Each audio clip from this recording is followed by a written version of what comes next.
Les élus et parties civiles des communes des 400 km de côte souillées par le pétrole de l'Erika, de retour sur la plage de Pleumeur, 12 ans après. Tous unis pour faire part de leur incompréhension devant le risque d'annulation du procès et de 12 ans de procédure afin de faire reconnaître le préjudice écologique. On ne peut pas aller se cacher derrière des textes et des articles et des lois internationales et des lois françaises et puis dire que tout ce qu'on a fait, tout ce pourquoi on s'est battu, s'il y a un renvoi, on ne pourra plus jamais revenir dans ce procès et on aura tout perdu et on pourra continuer à mettre des bateaux poubelles sur nos côtes françaises. Leur crainte, que les futurs affréteurs utilisent les pavillons de complaisance et soient à l'abri d'éventuelles poursuites hors des eaux territoriales. Regardez Vanuatu, regardez Tobago.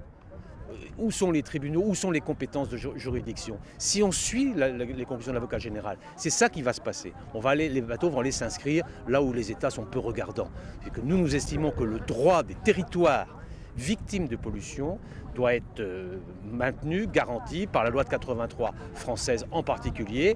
Et lorsqu'on est pollué, on peut se retourner vers le pollueur. Tandis que là, ça ne sera pas possible puisque le lieu du naufrage prime sur le lieu du dommage. Et ça, c'est inacceptable. Donc je le dis, ça va être une colère. Et d'oublier dans cette demande de cassation les populations touchées.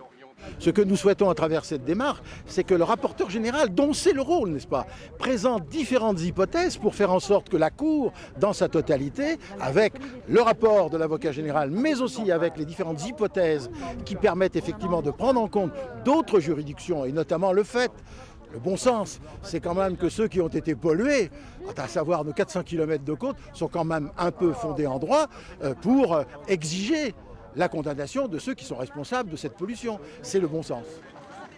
La mobilisation devrait se poursuivre le 9 mai à la Maison de la Bretagne à Paris et surtout le 24 mai au tribunal.